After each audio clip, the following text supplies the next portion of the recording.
Good morning. This is Sales Chatter, the logistics podcast where we try to help 10,000 reps hit a million GP. I'm your co-host, Ryan Mohammed, aka the Logistics Monk sometimes. With me is my main man, the Bodacious Cowboy, President and CEO of RGTX Logistics Solutions, Jeff Dickinson. How you doing this morning, brother? Great. We're almost at the end of the week, and I am definitely looking to continue our conversation about empowering women into logistics. And we have a great guest today, Kelly Baureko. So let's get into it and let's do it. Welcome to the HPLS podcast. Live, relevant, and high performance information, conversations, and education weekly.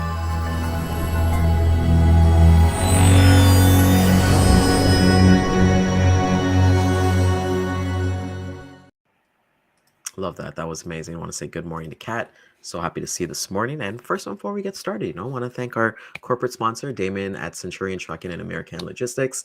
They are looking for agents across North America paying up to 60% GP. So now that we got that out of the way, Jeff, who do we have today? Oh, boy, I'll tell you, we had such a great week so far with all the terrific guests. I mean, how we put it together, I don't know, but I am so appreciative of them joining us on such an important topic. And today we continue to talk about and discuss empowering women into logistics. So take it away and tell everybody who we have on board today. Of course. So I want to introduce everybody to Kelly Baureko, who is the Recruitment Manager at Hermann TDS. She's amazing. It's like she said, it's her first time today, but she's a pro. She's gonna rock it today. So good morning, Kelly. Thank you so much for joining us. So happy that you can be here with us. So tell the audience a little bit about yourself, about your background, about what you like, and how did you get into logistics? So, hello everyone, I'm Kelly. I have been a recruiter or in recruiting for over 15 years now. It's in my blood. I thrive within logistics. When I initially started out, I was dealing with warehousing and I loved every moment of it. Once you're involved in the supply chain, it's an organism of its own. And I've just kind of gone through warehousing, logistics. Now I'm in transportation, recruiting truck drivers for Hermann. And that's me. Great.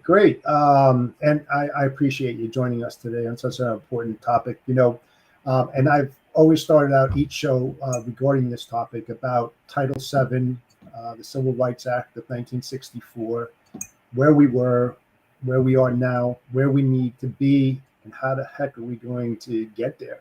It's such an important topic to discuss, and it's not something that most recently was brought up, but it has been discussed. But we wanted to discuss it even more because there's so many sectors within the logistics industry that women are affected, how they're being treated, their pay, positions that they take, etc. And I want to get your feedback and from your experience, what have you seen in the industry in the last 15 years?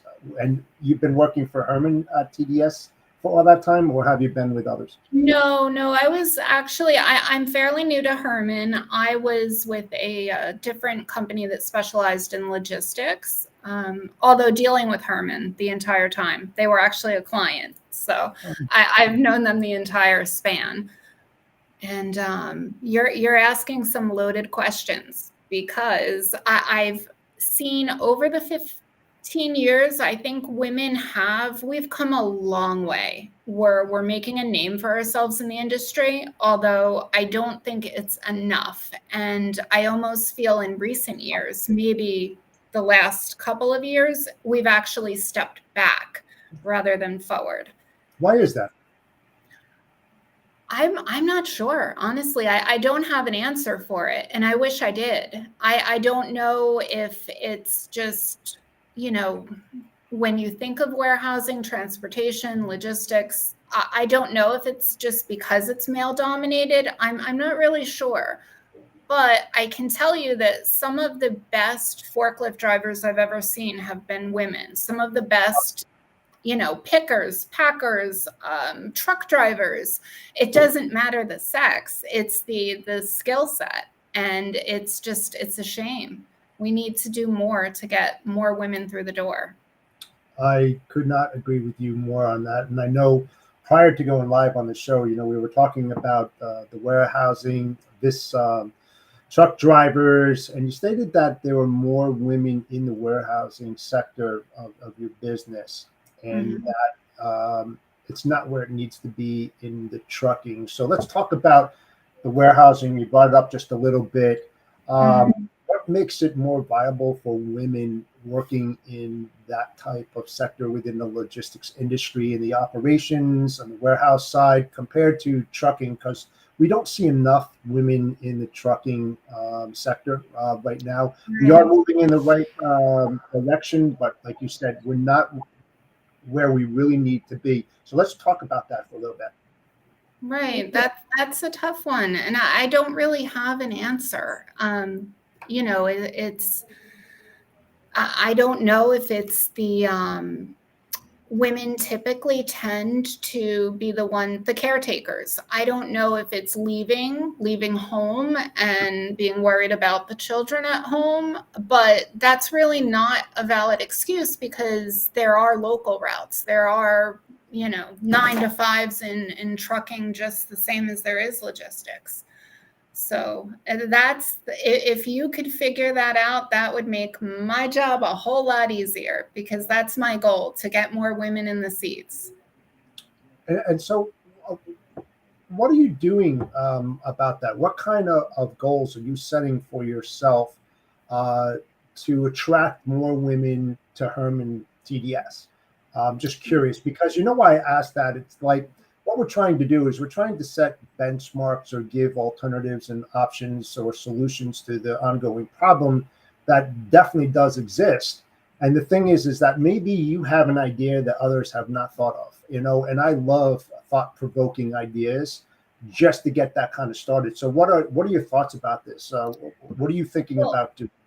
I know when I came on board with Hermann, I was out of my element because my entire history was in the warehousing side, not necessarily the driver. I didn't know transportation, and transportation has its own language, essentially. I had to learn a lot. And one of the first things I did was go online and ask, hey, where are the women's transportation groups? Where can I connect with women in transportation? Where are those women truck drivers?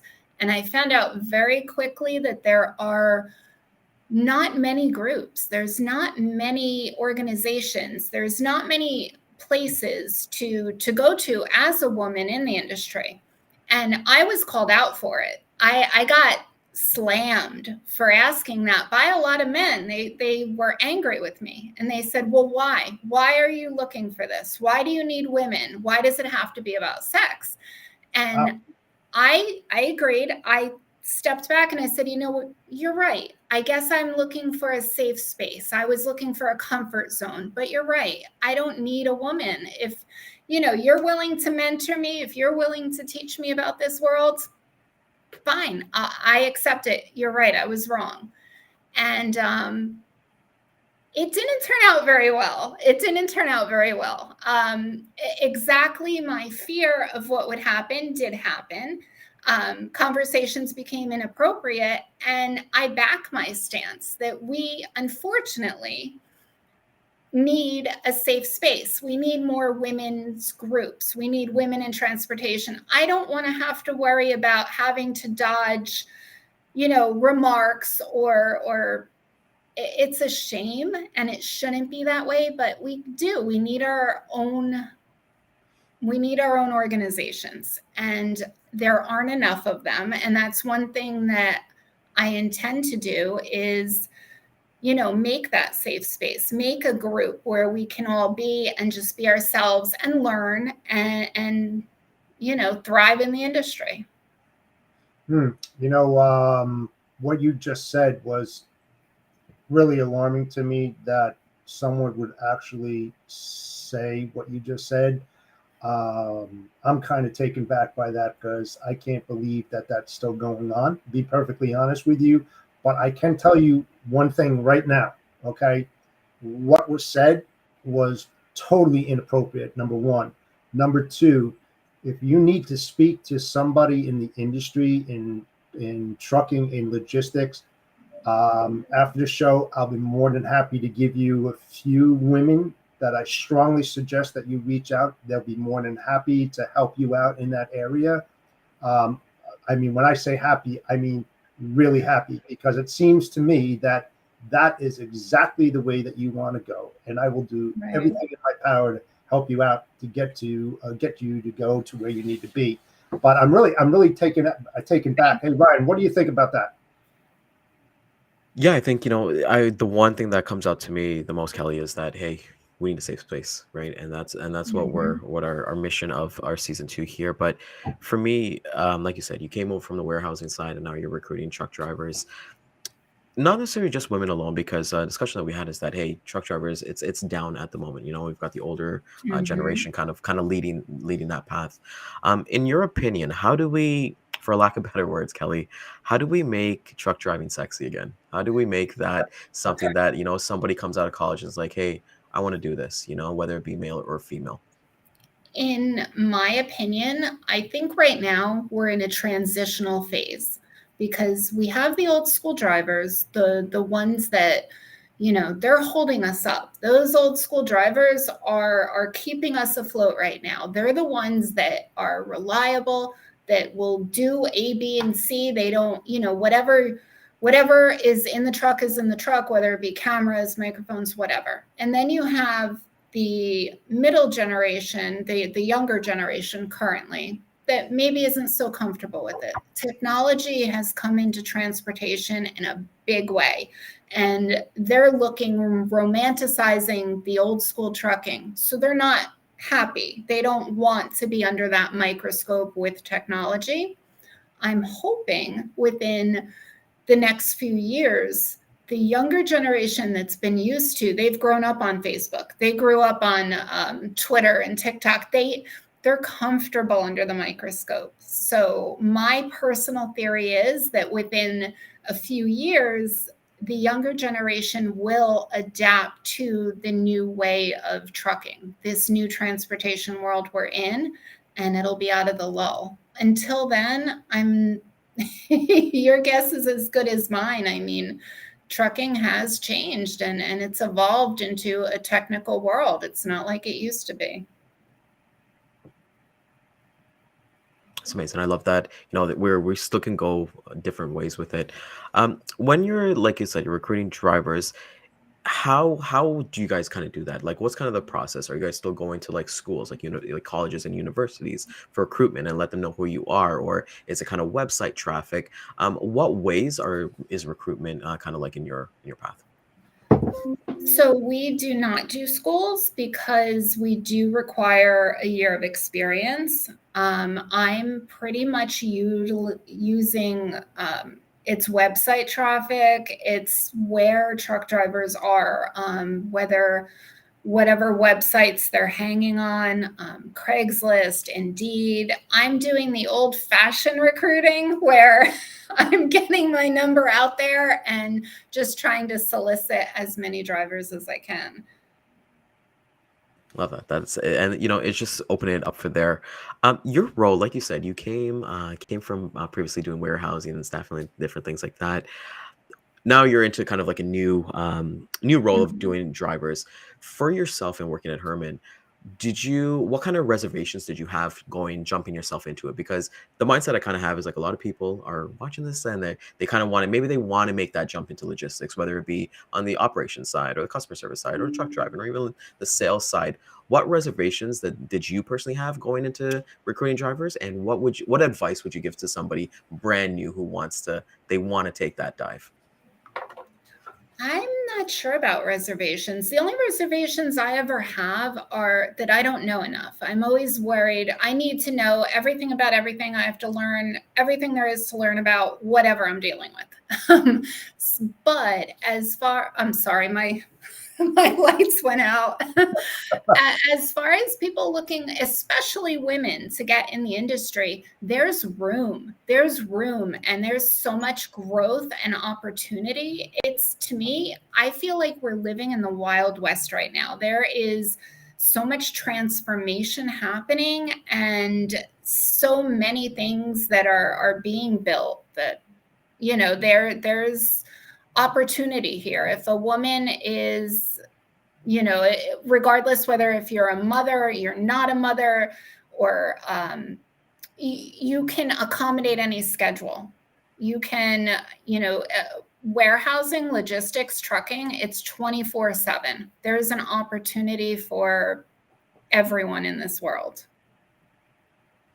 Awesome. A question. Before we went on air, we were talking about the women that are working for you and the drivers, and you said you had a couple in Texas, right? Like two in Texas, and you have one in where? New Jersey. Oh, okay. How many drivers does Herman have? I believe it's about 155. Wow. So there's a huge difference, and you're Huge not the only one I could. Yeah. You're not the only one, I can tell you that. So, like you said, there is huge opportunities for women to jump into that segment of the industry. And what are you? I may have asked this before, but what are you doing to entice, to get women to talk to you about, your openings? That, like I said, may help other carriers out there to kind of do the same thing. Well, one thing that's a tough question, because like I said before, we're not doing enough. But one thing is, a lot of our advertising, a lot of the pictures that you see, it's not just men. You have women in the photo to show, look, women are doing this. This is something you can do too. I'm fortunate, the freight that we're dealing with, it's all no touch.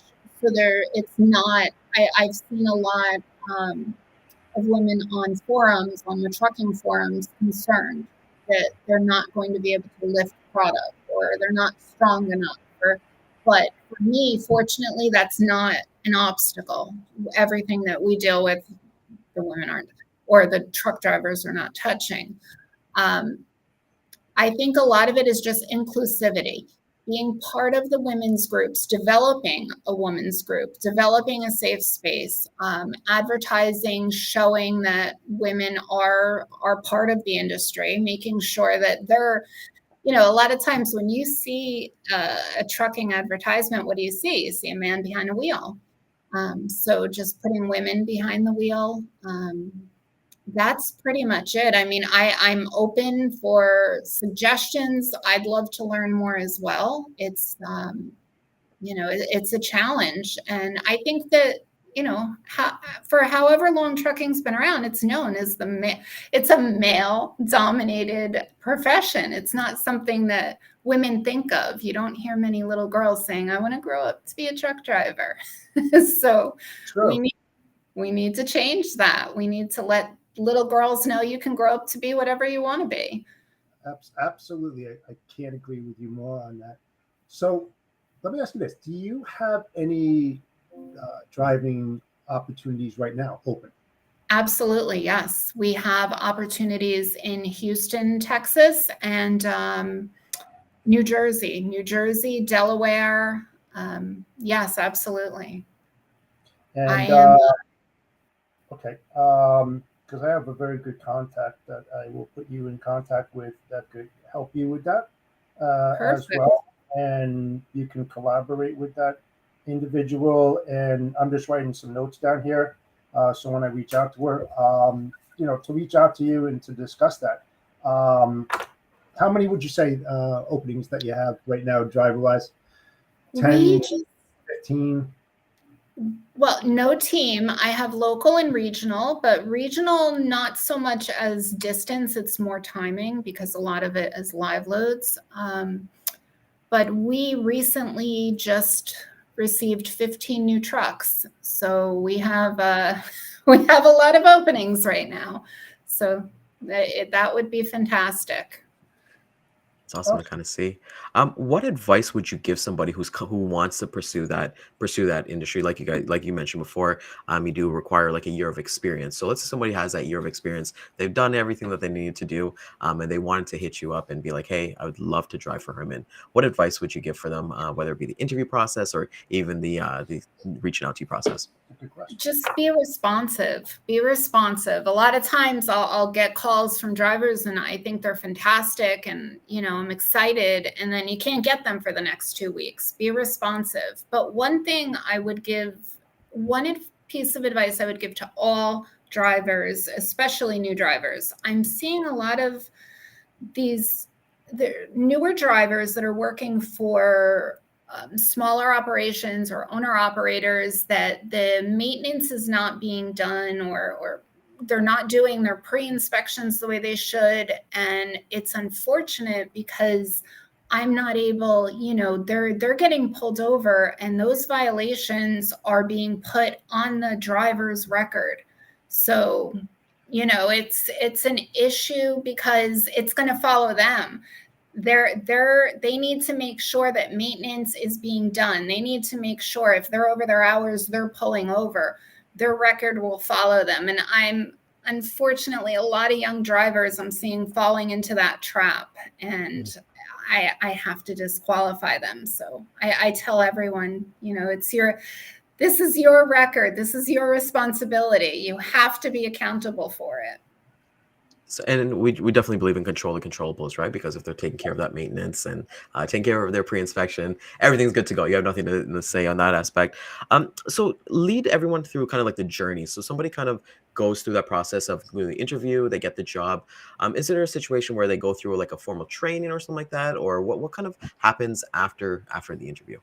Absolutely. Well, I like to think that we're unique. We probably aren't, but I like to think we go the extra mile. When I have a new driver that completed orientation, our orientation is a full day of classroom. Truck drivers hate it. They don't have that attention span. They don't like to be in that classroom, but it is a full day from 9 a.m. till 4 p.m. They're in there. And, I once they're through that orientation, and I warn them, and we feed them. We're constantly giving them food, trying to make sure they're happy. But the following day, we would do a ride along. We want them to experience what a day in the life of a Herman truck driver is. We want to make sure that they understand how to use our systems and how to do everything right and just to see what our drivers go through. So they'll do a full day of a ride along. So it is a 2-day process. Once they complete orientation and the ride along, we would bring them back a third day to assign them their truck, and that's the process. I'd like to think that we're giving them enough of a view or a window into our company so that when we hire, we want you for, we're looking for you to make a home. We want you to retire here. I think I had mentioned before the show, we have a driver that's worked with us over 50 years. And that's what we're looking for. We're looking for people to make it their home. And that's, it's pretty awesome to kind of see because, when you have somebody who's able to be with a company and say, this is my home. I want to work with this place for like the rest of my career that it will allows me. It now allows them to like have referrals too, because truck drivers talk to each other, right? When they go to truck Right. stops, everyone wants to, like Dean was mentioning yesterday, everybody wants to talk to each other. So when they have those discussions and be like, okay, you're driving for Herman, how is it there? Okay, Yes. let's reach out to Kelly and let's have those conversations from there. So I think that is like kind of like your best kind of referral marketing, I would kind of say, is when Mhm. these truck drivers are from there. But you've given so much amazing insight, Kelly. I kind of want to get to know Kelly the person. I think that's one of the most important things, because that's people want to work with people that they really enjoy. So I know you mentioned, what kind of some passions, what are some things you'd like to do outside of the grindstone of recruiting drivers? I told you I need to know everything about everything. We were having a conversation before the show, and I explained to you that I've always gone against the grain. When I was a kid and going into high school, I was considering vocational school. I didn't follow that mold. My 4 courses were cosmetology, baking, welding, and auto body. I've always had to go against the grain. And that's just who I am. I don't see a male female world. It's a world, and I can break through and do if my car needs the brakes changed, I'll do the brakes. I'm not paying a man to do it. I'll do it. But at the same time, I don't, we're just all human beings, and my ultimate goal is just to prove that women can do the same as men can do the same as women. We're all here. Let's work together. They're all balanced, and there's no way better than that to end it. It's amazing to kind of see that. So Kelly, how can people get a hold of you if they're interested, they love your story? How can they get in touch with you?